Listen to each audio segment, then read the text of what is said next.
नवरात्रि, जिस शब्द का शाब्दिक अर्थ होता है नवरात, अर्थात नवरात्रि। इन्हीं नवरात्रि के दौरान माता दुर्गा के 9 स्वरूपों की पूजा की जाती है।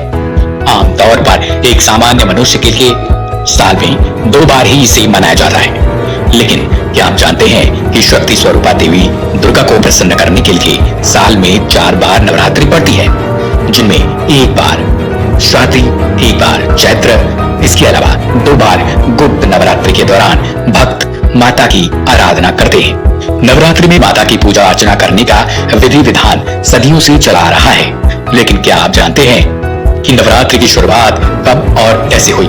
इससे पहले नवरात्रि में 9 दिनों तक व्रत आखिर किसने रखा था? अगर नहीं तो आज हम आपको बताएंगे कि नवरात्रि मनाने की शुरुआत आखिर कैसे हुई और सबसे पहले किसने नवरात्रि का व्रत रखा था। किसने और कब शुरू किया था नवरात्रि व्रत? इसका जवाब है, ये तो नवरात्रि में सभी भक्त आध्यात्मिक शक्ति, सुख, समृद्धि, धन, वैभव इत्यादि की कामना करने के लिए इनकी उपासना करते हैं और इसके साथ ही व्रत रखते हैं। अब बात उस राजा की जिसके द्वारा नवरात्रि की शुरुआत हुई। उन्होंने भी देवी दुर्गा से आध्यात्मिक बल और विजय की इच्छा की थी।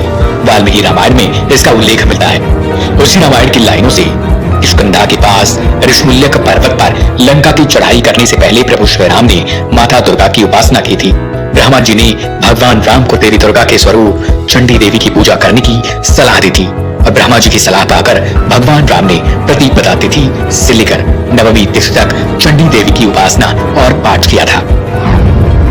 आखिर कैसे की थी पूजा और उपासना?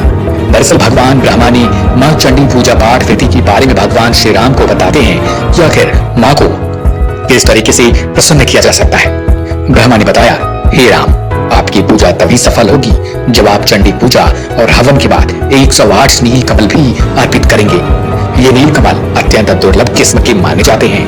तब श्री राम ने अपनी सेना की मदद से ये 108 नील कमल ढूंढ निकाले, लेकिन जब रावण को यह पता चला कि राम चंडी देवी की पूजा कर रहे हैं और नील कमल ढूंढ रहे हैं, तो उसने नील कमल को गायब कर दिया।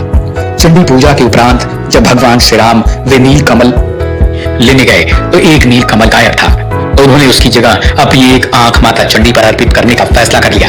अपनी आंख अर्पित करने के लिए जैसे ही उन्होंने तीर उठाया, तभी माता चंडी प्रकट हुई और माता चंडी उनकी भक्ति से प्रसन्न हुई और उन्हें विजय का आशीर्वाद दिया। सबसे पहले फिर व्रत किसने रखा था? बता दें कि प्रतिपदा तिथि से लेकर नवमी तक माता चंडी को प्रसन्न करने के लिए प्रभु श्री राम ने अन्न जल कुछ भी ग्रहण नहीं किया था। इन 9 दिनों तक माता दुर्गा के स्वरूप चंडी देवी की उपासना करने के उपरांत भगवान श्री राम को रावण पर विजय प्राप्त हुई थी।